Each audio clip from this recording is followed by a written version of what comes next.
Topic है fundamental principle of counting. Actually ये class 11 का जो एक चैप्टर है परमुटेशंस एंड कॉम्बिनेशंस, उसका बिल्कुल बेस है ये। इसमें परमुटेशन एंड कॉम्बिनेशन पढ़ने से पहले अगर आप ये समझेंगे तब आपको वो चीज समझ में आएगी।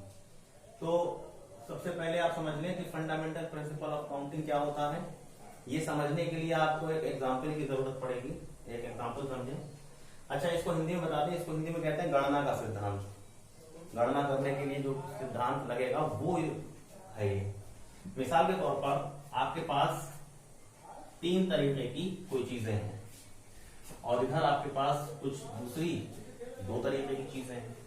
जैसे मान लीजिए A, B, C और इधर है X और इधर Y। यानी कि पहले सेट में 3 चीजें हैं A, B, C, दूसरे सेट में 2 चीजें हैं X और Y। अगर इन दोनों चीजों को अगर आपस में मिला के जोड़े बनाए जाए तो जोड़े कितने बनेंगे देखिएगा।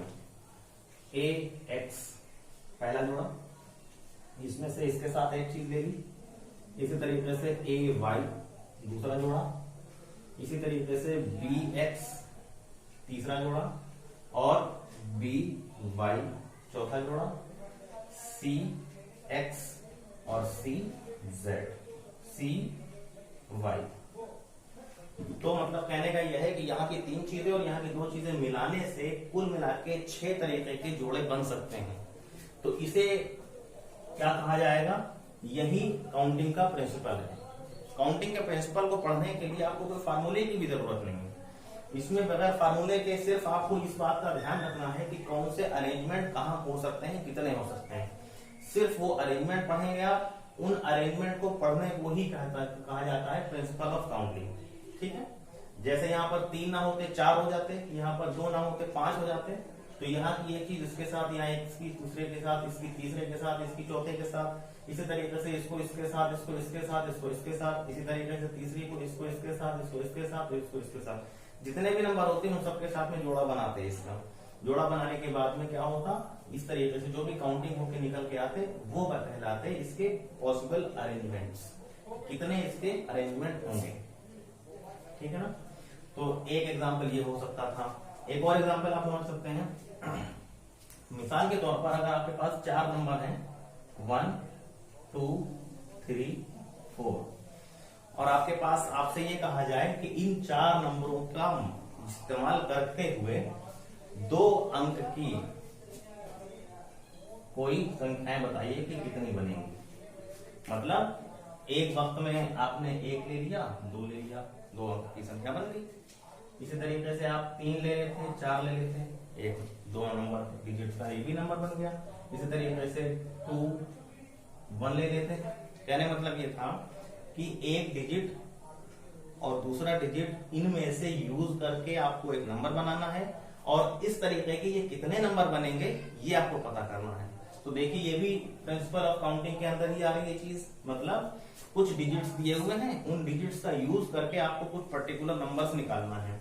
तो इसके लिए क्या होगा देखिएगा, 2 खाने हैं इसमें, मतलब 2 डिजिट भरना है इसके अंदर। पहले में कुछ हो सकता है, दूसरे में कुछ हो सकता है।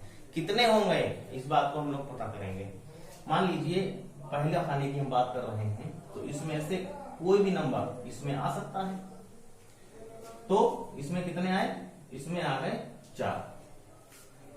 अब बातें होती हैं तो कभी कभी नंबर रिपीट करे जाते हैं, कभी कभी नंबर रिपीट नहीं करते।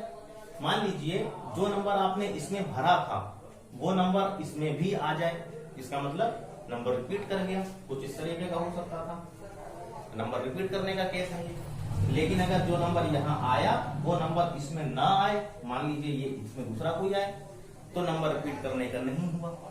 तो बातें होती हैं तो नंबर रिपीट करना या नंबर रिपीट ना करना। तो हम मान लेते हैं कि नंबर रिपीट नहीं कर रहा, तो नॉट रिपीटिशन अगर है यहाँ पर, नॉट रिपीटिशन, तो उस हिसाब से देखा जाए तो पहले में 4 डिजिट आ सकते हैं। जो डिजिट यहाँ आया है वो डिजिट इसमें नहीं आ पाएगा। जब इसमें नहीं आ पाएगा तो बचे कितने हैं इसमें से? अब इसमें बचे हैं 3। तो मतलब कहने का क्या हुआ कि अब इसमें टोटल कितने नंबर बने जो इन 4 डिजिट्स का यूज करके बनेंगे। देखिएगा, टोटल पॉसिबल नंबर 4 इंटू 3 यानी कि 12। तो 12 नंबर्स होंगे जो इनकी मदद से 2 डिजिट के होंगे। अब ये मल्टीप्लाई हमने यहां क्यों किया, वजह समझिए। मान लीजिए पहला नंबर हो गया 1 2, दूसरा हो गया 1 3, फिर हो गया 1 4, ठीक।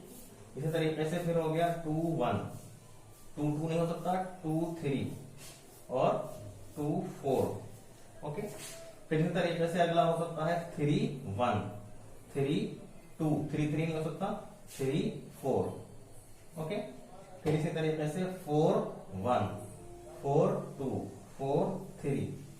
ओके, तो आप देख लीजिए कितना हो रहा है, 1 2 3 4 5 6 7 8 9 10 11 12।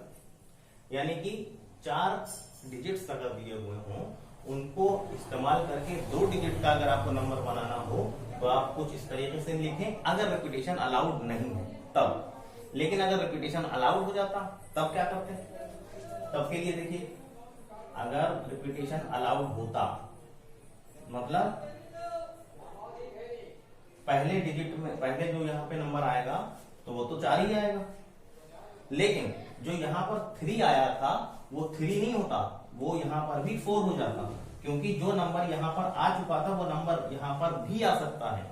तो मतलब कहने का ये हुआ कि ऐसा करने से टोटल नंबर कितने बने, टोटल नंबर बन गए 4 इंटू 4 यानी कि 16। अब ये 16 कौन से होंगे, 12 तो यही होंगे, बाकी के 4 बढ़ जाएंगे इसमें, 1 1 2 2 3 3 4 4 रिपीट करने वाले नंबर। तो इस तरीके से आप किसी भी नंबर को कुछ डिजिट्स अगर दिए हुए हों तो उन डिजिट्स का यूज करके आपको पर्टिकुलर डिजिट्स के नंबर बनाना आपको सीख सकते हैं आप इस बात को समझने के लिए। तो प्रिंसिपल ऑफ काउंटिंग में आप इस तरीके से काउंटिंग कर सकते हैं, अरेंजमेंट दिखा सकते हैं, और निकालने में क्या हो सकता है, पॉसिबिलिटीज आपको देखना है इसमें कितनी पॉसिबिलिटीज होंगी। जब ये टॉपिक आप समझ लेंगे तो इसके बाद आता है परम्यूटेशन एंड कॉम्बिनेशन। तो वो परम्यूटेशन एंड कॉम्बिनेशन तभी बनेगा कि जब आप ये चीज अच्छे से समझ चुके होंगे। ओके, इस बात को समझने के लिए आप एक्सरसाइज 7.1 एनसीईआरटी का है ये, इसको आप समझें। इसमें लिखा है how many 3 digit numbers, 3 digit के कितने नंबर होंगे, can be formed from the digits 1 2 3 4 and 5। 1 2 3 4 5 को यूज करके 3 डिजिट के कितने नंबर बनाए जा सकते हैं। अज्यूमिंग दैट, अगर ऐसा दिया हो repetition of digits is allowed, यानी कि अगर डिजिट्स का रिपीटेशन अलाउड कर दिया जाए, मान लीजिए 1 2 3 4 5, ये 5 नंबर्स तो आपको दिए हुए हैं। अब इसमें 3 डिजिट का नंबर बनना है। 3 डिजिट का मतलब पहला 1 10 100, 3 प्लेस का नंबर बनेगा। इसमें रिपीटेशन अलाउड कर दिया मतलब जो नंबर यहां आएगा वो नंबर यहां भी आ सकता है और वो नंबर यहां भी आ सकता है। इसमें ये नहीं है कि नंबर एक बार आ गया तो दोबारा ना आए, दोबारा भी आ सकता है। तो पहला नंबर भरने के लिए जो जहां पर जगह आएगी, कितने केस हो सकते हैं, 5 पॉसिबिलिटीज हो सकती हैं, जिससे माना यह जाएगा कि ये जगह 5 जगह नंबरों से भर पाएगी। चलिए, और उसके बाद ये आता है नंबर, क्योंकि जो नंबर यहाँ आया था वो नंबर भी यहाँ आ सकता है, मतलब यहाँ पर भी 5 नंबर हो सकते हैं। ठीक है, और अब क्योंकि रिपीटेशन अलाउड है तो जो यहाँ आएगा, जो यहाँ आया होगा वो भी यहाँ आएगा, तो ये भी 5 तरीकों से भरा जा सकता है।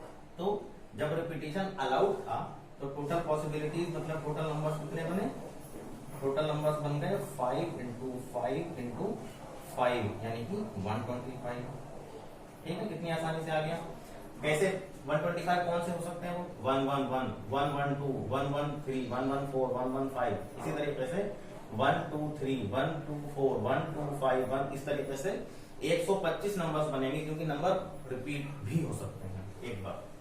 दूसरी बात इसमें लिखी है कि repetition of the digits is not allowed. मतलब यानी कि अगर एक नंबर जो एक बार आ गया वो दोबारा नहीं आ सकता। जब दोबारा नहीं आ सकता इसका क्या मतलब है, ऐसे समझिए आप, यहाँ पर आप 3 प्लेस बना लें। पहले में तो जो यहाँ पर नंबर आने वाला है इसमें तो आने के पांचों केस लग सकते हैं भाई, पांचों नंबर में से कोई भी नंबर इसमें रख दीजिए, तो ये 5 नंबर आ गए यहाँ पर। चलिए अब जो नंबर यहाँ आया है वो यहाँ आ नहीं सकता, तो यहाँ पर कितने रह गए, जो नंबर यहाँ आया है 5 में से वो नंबर यहाँ नहीं आ सकता, तो यहाँ रह गए 4, तो यहाँ लिख दिए 4 नंबर, यहाँ 4 पॉसिबिलिटी है इसका मतलब। अब जो यहाँ आया वो दोनों नंबर यहाँ नहीं आ सकते, इसका मतलब यहाँ कितने रह गए, यहाँ रह गए हैं 3, सिर्फ 3 रह गए आने के लिए। तो कुल नंबर्स कितने बन गए यहाँ पर, टोटल नंबर्स रह गए 5 into 4 into 3, 5 into 4 into 3, 5 4 the 20, 23 is 60, तो 60 नंबर जो है वो जब होंगे जब रिपीटेशन अलाउड नहीं होगा, repetition of the digits is not allowed, तो सिर्फ 60 ही बनेंगे। यहाँ पर 125 इसलिए होगा क्योंकि नंबर रिपीट भी तो करेंगे, तो इस वजह से ज्यादा होंगे, और रिपीटेशन जब अलाउड नहीं होता तो नंबर कम बनते हैं, क्योंकि यहाँ पर 1 1 1 नहीं हो सकता, 1 2 2 नहीं हो सकता, मतलब जो नंबर 2 बार हो सकते हैं, जो नंबर 3 बार हो सकते हैं वो कोई नहीं होंगे, नंबर सिंगल होंगे, 1 2 3 1 2 4 इस तरीके से अलग अलग, कोई नंबर मैच नहीं करेगा, तो यहाँ पर इसीलिए कम है और यहाँ पर इसीलिए ज्यादा है। तो ये एक इम्पोर्टेंट क्वेश्चन है प्रिंसिपल ऑफ काउंटिंग को समझने के लिए। एक्सरसाइज 7.1 का ही क्वेश्चन नंबर 2 है, इसमें क्या कहा गया है, how many 3 digit even numbers. इस क्वेश्चन में और इससे पहले वाले क्वेश्चन में क्या चेंज है, उसमें सिर्फ नंबर्स मांगे गए थे, इसमें इवन नंबर्स मांगे गए। इवन नंबर्स का मतलब होता है जो नंबर लास्ट में इवन हो, मतलब 2 से डिविजिबल हो, जो नंबर लास्ट में 2 से डिविजिबल हो, मान लीजिए यहाँ पर 2 हो जाए, या यहाँ पर 2 हो जाए, यहाँ पर 4 हो जाए, यहाँ पर 6 हो जाए, या यहाँ पर 8 हो जाए, यानी कि इनिशियल प्लेस पर इवन नंबर हो, 2 से डिविजिबल होने वाला नंबर हो, तो ये पूरा नंबर इवन बन जाता है। तो यहाँ पर क्या कहा गया है, इस तरीके का नंबर चाहिए, मतलब इवन नंबर चाहिए। कैसे, how many 3 digit even number, 3 digit का होना चाहिए, इवन नंबर होना चाहिए, और इनमें से होना चाहिए, मतलब आपके पास 6 तरीके के डिजिट्स दिए हैं, 1 2 3 4 5 6, 6 जगह नंबर है आपके पास। इन 6 नंबर का यूज करके आपको 3 डिजिट का इवन नंबर निकालना है। अब कितने होंगे ये पता करना है, तो देखिएगा इसमें क्या होगा, 3 प्लेस भरना है। ये नंबर इवन कब कहलाएगा, जब यहां पर या तो 0 हो, या 2 हो, या 4 हो, या 6 हो, या 8 हो, मतलब 2 से डिविजिबल होने वाले नंबर। तो इन 6 नंबरों में से यहाँ पर क्या क्या हो तो ये इवन बनेगा, यहाँ 2 हो तो ये इवन बनेगा, यहाँ 4 हो तो ये इवन बनेगा, यहाँ 6 हो तो ये इवन बनेगा। अगर यहाँ 1 हो जाए तो इवन नहीं है, यहाँ 3 हो जाए तो इवन नहीं है, यहाँ 5 हो जाए तो इवन नहीं है। यानी कि ये नंबर इवन बनेगा कब बनेगा, जब यहाँ पर ये और ये हो तब। तो यहाँ पर ये जगह भरने के लिए 3 पॉसिबिलिटीज हुई। 3 पॉसिबिलिटीज इसलिए क्योंकि इवन नंबर सिर्फ 3 है यहाँ पर, ठीक है, 2 4 और 6। अच्छा, रिपीटेशन अलाउड है, if the digits can be repeated, अगर नंबर रिपीट करेंगे यानी कि जो नंबर यहाँ आया होगा वो नंबर यहाँ भी आ सकता है, वो नंबर यहाँ भी आ सकता है। तो इसका मतलब ये 6 के 6 नंबर यहाँ आ सकते हैं। रिपीटेशन जब अलाउड कर दिया, यहाँ पर तो शर्त थी कि 2 4 6 में से ही कोई होगा, मगर यहाँ पर जो है यहाँ सारे आ सकते हैं, तो यहाँ पर हो गया 6, ठीक है ना।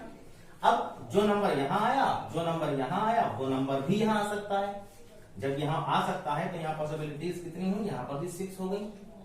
ओके, तो कहने का मतलब ये हुआ कि टोटल नंबर्स कितने बने, टोटल नंबर बने 6 into 6 into 3। अगर ये इवन वाली शर्त ना होती, सिर्फ नंबर रिपीट करने को कहा जाता, तो यहाँ पर भी 6 आता। ये फर्क है क्या, तो यहाँ पर इवन नंबर होने की वजह से शर्त इन्होंने लगा ली हमने, और यहाँ पर 3 आया क्योंकि इवन ले रहे थे। 6 into 6 36, 36 into 3 108। ये 108 क्या है, ये 108 वो नंबर है जो 3 डिजिट के हैं, इन नंबर से मिलकर बने हैं और सारे के सारे इवन हैं। तो इस तरीके से ये 108 इसका रिजल्ट होगा। इसी एक्सरसाइज में एक क्वेश्चन है, how many 5 digit telephone numbers, 5 digit के टेलीफोन नंबर्स कितने कैन बी कंस्ट्रक्टेड, बनाए जा सकते हैं, यूजिंग द डिजिट्स को यूज करके 0 से 9 तक के, यानी कि 0 से 9 तक की जो डिजिट्स होती हैं उनको यूज करके आपको 5 डिजिट के टेलीफोन नंबर बनाना है तो कितने बनाए जा सकते हैं? सबसे पहले नंबर लिख लीजिए 0 1 2 3 4 5 6 7 8 9, इतने नंबर दिए हुए हैं। एक शर्त दी है, if each number start with 67, अगर हर नंबर 67 से स्टार्ट हो तो क्या होगा? And no digit appears more than once, और कोई भी नंबर एक से ज्यादा बार नहीं आ सकता। देखिए 5 इसमें डिजिट होना है, पहला डिजिट, दूसरा डिजिट, तीसरा डिजिट, चौथा और पांचवा, पहला दूसरा तीसरा चौथा पांचवा, जिसमें से शुरू के 2 डिजिट तो फिक्स कर दिए गए 67 से। मोबाइल टेलीफोन नंबर है, इसमें शुरू के 2 डिजिट जो है वो 67 है, मतलब फिक्स कर दिए गए। तो अब जो बचती हैं 3 जगहें, इन 3 जगहों को भरना है आपको इन नंबरों में से, और रिपीटिशन एक से ज्यादा बार नहीं हो सकता। मतलब ये 6 एक बार आ गया, अब ये 6 बाकी कहीं नहीं आएगा, ये 7 एक बार आ गया, ये बाकी कहीं भी नहीं आएगा। इसी तरीके से 2 नंबर तो फिक्स कर दिए गए, इसका मतलब इन टोटल कितने हैं? 1 2 3 4 5 6 7 8 9 10, इन 10 नंबर में से 2 नंबर तो फिक्स कर दिए गए। बचते कितने हैं? 8 बचते हैं। उन 8 में से कोई सा भी नंबर यहाँ पर आ सकता है। ये यहाँ पर 7 जो है डिजिट है, ये यहाँ पर 8 क्या बता रहा है? 8 ये बता रहा है कि यहाँ पर 8 तरीके के नंबर आ सकते हैं यहाँ पर, ठीक है। तो जो नंबर यहाँ पर आ गया वो यहाँ नहीं आ सकता, वो यहाँ नहीं आ सकता, वो यहाँ नहीं, वो यहाँ नहीं, ठीक है। तो यहाँ पर आने के लिए कितने रह गए? 2 और 1, ये 3 तो भर गए, तो यहाँ रह गए हैं 7 तरीके के नंबर आने के लिए। यहाँ 7 तरीके के आने के लिए रह गए। अब यहाँ रह गए कितने? यहाँ पर रह गए 6 तरीके के नंबर आने के लिए। एक जो यहाँ पर क्या, यहाँ नहीं, जो यहाँ पर क्या, यहाँ नहीं, जो यहाँ पर क्या, यहाँ नहीं, जो यहाँ पर क्या, यहाँ नहीं। मतलब यहाँ पर सिर्फ और सिर्फ 6 नंबर आ सकते हैं जो इनमें से होंगे और इनको छोड़कर होंगे। तो अब टोटल नंबर कितने बने?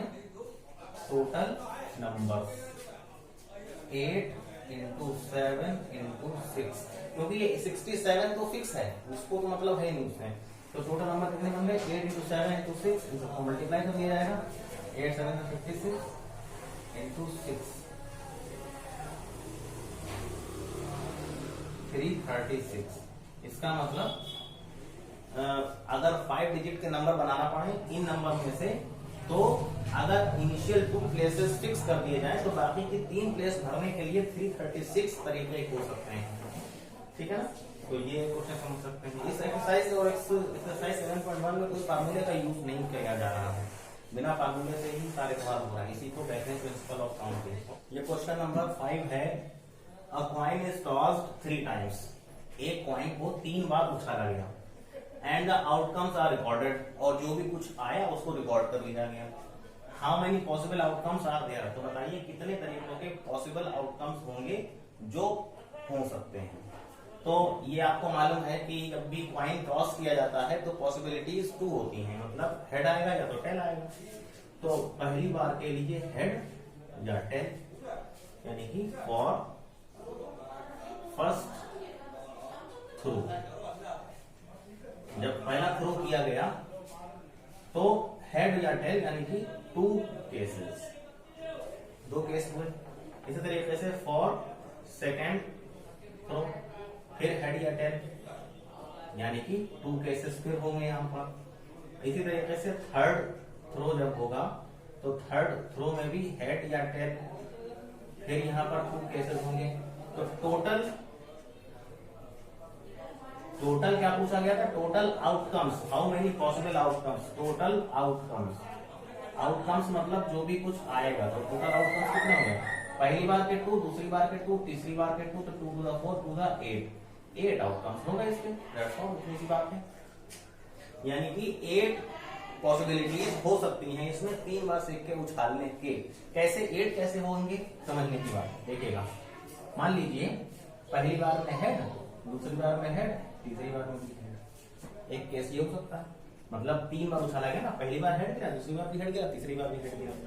फिर हेड टेल हो सकता है, फिर हेड टेल हेड हो सकता है, फिर हेड टेल टेल हो सकता है, ठीक है। एक मतलब ये 4 केस हो गए, टोटल 8 होना थी। Tail head head, tail head tail, tail tail head, tail tail tail. तो ये टोटल 1 2 3 4 5 6 7 8 तीन बार जब उछाला गया, पहली उछाल में ये गिरा, दूसरी उछाल में ये गिरा, तीसरी में ये, चौथी में ये, पांचवी में, छठी में, सातवीं में, आठवीं में। तो ये सारे पॉसिबिलिटीज हो सकती थी अगर 3 बार एक सिक्के को उछाला जाता। तो 8 केस कौन से हैं? ये हैं। इस तरीके से भी आप समझ सकते हैं। क्वेश्चन नंबर 6 है ये, इसको समझने। Given 5 flags of different colours, 5 अलग अलग कलर के फ्लैग हैं। हाउ मेनी डिफरेंट सिग्नल्स, बताइए कितने सिग्नल बनाए जा सकते हैं, can be generated if each signal requires the use of 2 flags. अगर एक बार में 2 फ्लैग यूज किए जाए, वन बैलून अगर एक के बाद दूसरा, एक ऊपर रखा जाए किसी कलर का, नीचे दूसरे कलर का, और एक फ्लैग बना दिया जाए, मतलब एक निशान सिग्नल बना दिया जाए। ये क्वेश्चन मैं आपको कराऊंगा नहीं, ये आप क्वेश्चन अपने आप से करें, और करने के बाद में इसका जो भी आंसर है इसको आप कमेंट बॉक्स में लिखें, और सब लोग को पता चले कि आपने सीख पाया या नहीं सीख पाया। और अगर आपने कर दिया इसका मतलब आपने ये टॉपिक समझ लिया है। और उसके अलावा इस टॉपिक को समझने के बाद अगली वीडियो में मैं आपको परम्यूटेशन के बारे में बताऊंगा। ये बताना इसलिए जरूरी था क्योंकि फर्स्ट एक्सरसाइज 7.1 में इसका यूज भी था, और इसको समझने के बाद ही परम्यूटेशन आप समझ पाएंगे। ओके, कहीं पर कोई डाउट हो तो आप मेरे फेसबुक पेज पर जा सकते हैं, मैथ विद सर मेरा फेसबुक पेज है, और इसमें कमेंट बॉक्स में पूछ भी सकते हैं, और एक दूसरे को शेयर करें ताकि लोगों को और लोगों को भी पता चले, और सब लोग अपना ध्यान रखें और पढ़ाई लिखाई पर विशेष ध्यान दें। इन दिनों आपके पास वक्त है, छुट्टी का मौका चल रहा है, इन दिनों आप पढ़ सकते हैं, और प्रेशर वगैरह भी कम है किसी भी काम का, तो इसलिए आप लोग इसका वक्त का इस्तेमाल करें। और आगे आने वाले टाइम में जब आप स्कूल जाएंगे तो आपको ऐसा लगेगा कि हाँ हमने पहले से कुछ तैयारी कर रही है।